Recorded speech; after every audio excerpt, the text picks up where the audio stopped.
Robocraft brings in a new line of Megabots and helicopters. Skyforge talks about its guild system in closed beta. Dirty Bomb opens up the floodgates for stress testing. Aeria Games pulls the plug on Chaos Heroes. And Nosgoth gives us a brand new human class.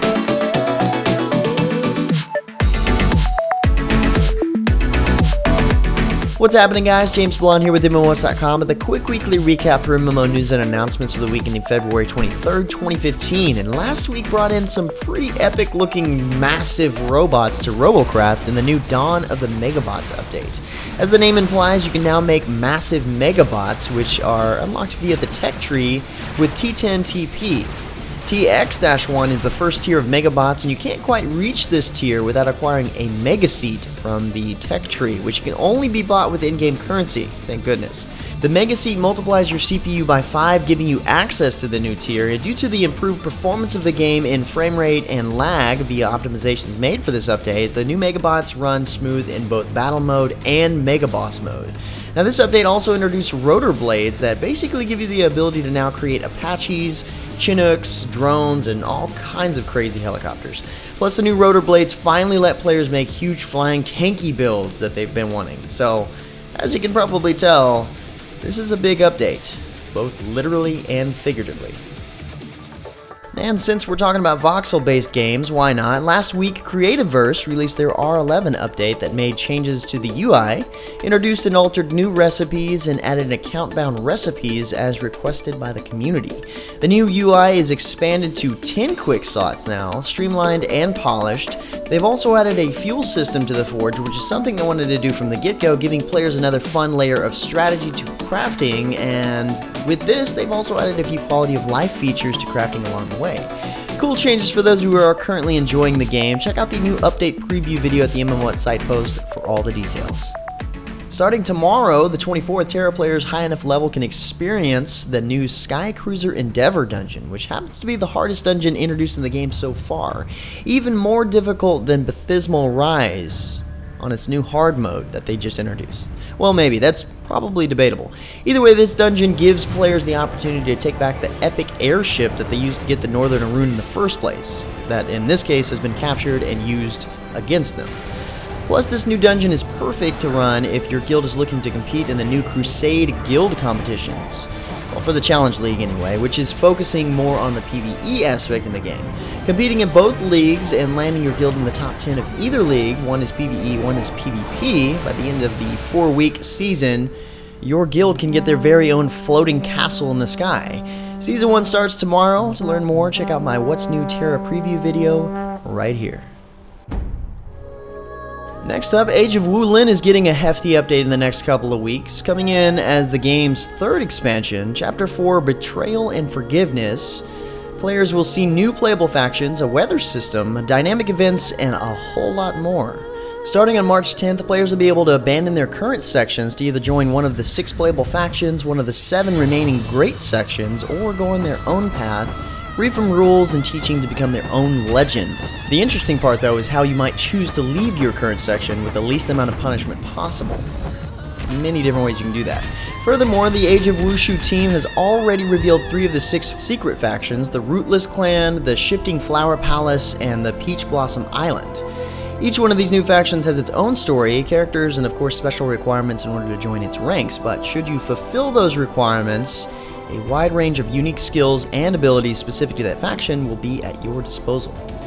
Also coming this March, Neverwinter's largest module to date, called Elemental Evil, is scheduled to launch on March 17th.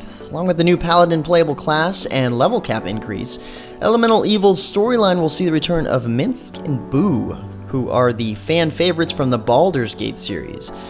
In this update, you'll assist them on their journey to discover the true nature of the Elemental Evil cults. Players looking to create paladins with this new update will be able to choose to focus on healing or tanking builds.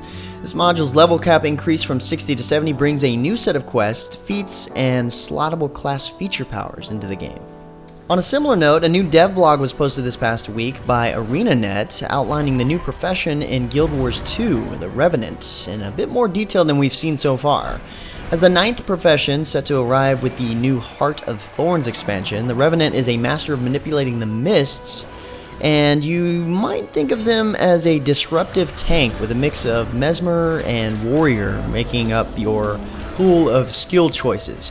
They seem to be all about getting into the face of their enemies to disrupt them or beat them down, but the style in which they do so seems more about entrapment and reactive countering than you may be used to in a melee profession.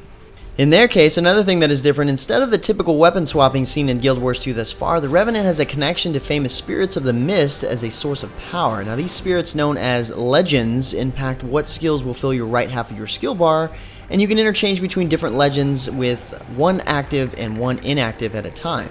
There's a lot of cool new information about the Revenant, so if you want to know more, head over to the MMOHuts site post from the link in the description below. And likewise, Skyforge also revealed new information last week that some of us have been waiting for, and that's the details on the guild system in the game. So the guilds in Skyforge are known as pantheons, and they require the founding of several members, and as they work together they can offer home for hundreds of members.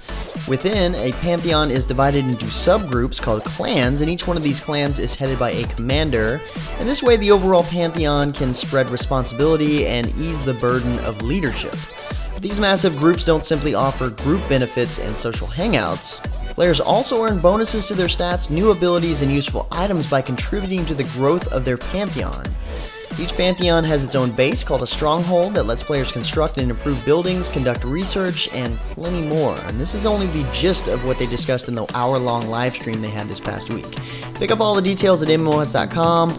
Closed beta, though, is just around the corner. In more My.com news, Armored Warfare kicked it into gear recently and started letting players into their alpha to test out the game. I had a feeling it was going to happen really soon, and they also released a new gameplay footage trailer you see playing here, showing off vehicle classes and the roles players can choose from.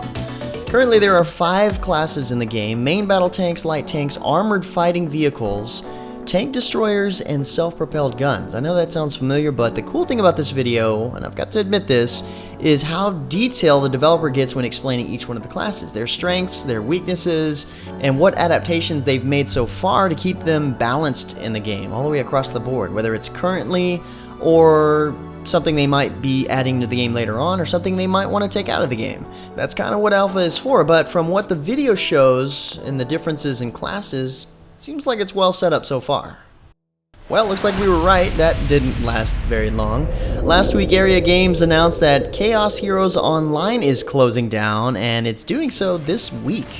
All AP spent on the game will be fully refunded to the players' accounts and can be used on any other Aeria Games title. No specific reasons were given as to why the game was put out of its misery, but to answer on the sake of you guys, there are too many MOBAs out there anyway. Next up, Rise of Incarnates is starting to pick up the pace a little now that it's in early access. This past week they revealed a teaser for Slayer as the secret society assassin out to kill other Incarnates. The new trailer you see here gives you a nice idea of how quick he is in the game, and if you've played some bot matches so far, you might have had to go up against him and Zeus already. Not an easy opponent. Either of them.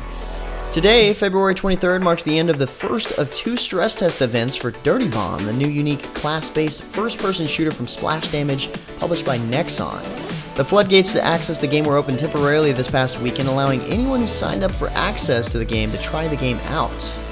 As I mentioned from my first look, the game is actually more fun than I expected it would be, so if you haven't had a chance to try it out, the next stress test schedule starts Friday, March 6th and lasts until Monday, March 9th. Also this past week, Square Enix and Psyonix revealed a release date for the new Vanguard human class in Nosgoth. Previously known as the Shield Bearer, the Vanguard puts a unique twist on playing as a human in Nosgoth. He's basically half melee, half ranged, and he has a massive shield that he uses to not only tank incoming attacks, but also use it like a SWAT team member would, or a bulldozer in a lot of cases. His weapon, which is probably my favorite on the human side so far, is a throwing axe of sorts, and on top of this, he has a special ability that buffs up the rest of the team for a short period of time. Really fun class to play, I've got to admit, and the other cool part is that he launches in-game tomorrow on the 24th. Look forward to my preview video on the Vanguard coming to you guys really soon. But for now, guys, that's about all the major MMO news and announcements for this week. Like always, if you're looking for more information regarding the news featured in the recap, check the links in the description below. Otherwise, head over to MMOHuts.com/news for even more MMO news. Feel free to discuss the news in the comments below, or head over to MMOHuts.com/forums. And until next time, guys, that's going to be it for me. I'm James Blonde. See you out there, gamers.